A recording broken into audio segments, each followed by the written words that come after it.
చంద్రబాబు నాయుడు గారి ఆధ్వర్యంలో ఆర్గనైజ్డ్గా జరుగుతున్నటువంటి దోపిడీని ప్రజల ముందు ఉంచుతున్నటువంటి జగన్మోహన్ రెడ్డి గారిని ట్రోల్ చేస్తూ వివిధ మాధ్యమాల్లో తెలుగుదేశం పార్టీ వారి సోషల్ మీడియాలో అనేక డైవర్షన్ టెక్నిక్స్ ఉపయోగించుకుంటా గత 20 నెలలుగా అనేక డైవర్షన్ టెక్నిక్స్ టాక్టిక్స్ ఉపయోగించుకుంటా చంద్రబాబు నాయుడు గారి ప్రభుత్వము చాలా చీప్ పాలిటిక్స్కి పాల్పడుతూ ఉంది. ఒకవైపు రైతు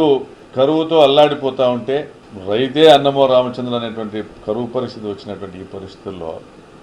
రైతుల సమస్యలను పక్కన పెట్టి దోపిడీలో వారు మునిగిపోయి అమరావతి పేరుతో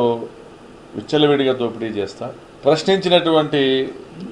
జగన్ గారి పైన ట్రోల్ చేస్తూ వైఎస్ఆర్ కాంగ్రెస్ పార్టీ పైన ట్రోల్ చేస్తూ మరి దానికి మరింత దారుణంగా ఘోరంగా మన రాధాకృష్ణ మాట్లాడినటువంటి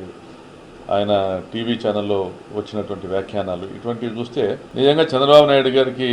అవసాన దశ సమీపించిందా, ఆయన రాజకీయ జీవితము చరమాంకంలో ఉందా అనేది అనిపిస్తాను.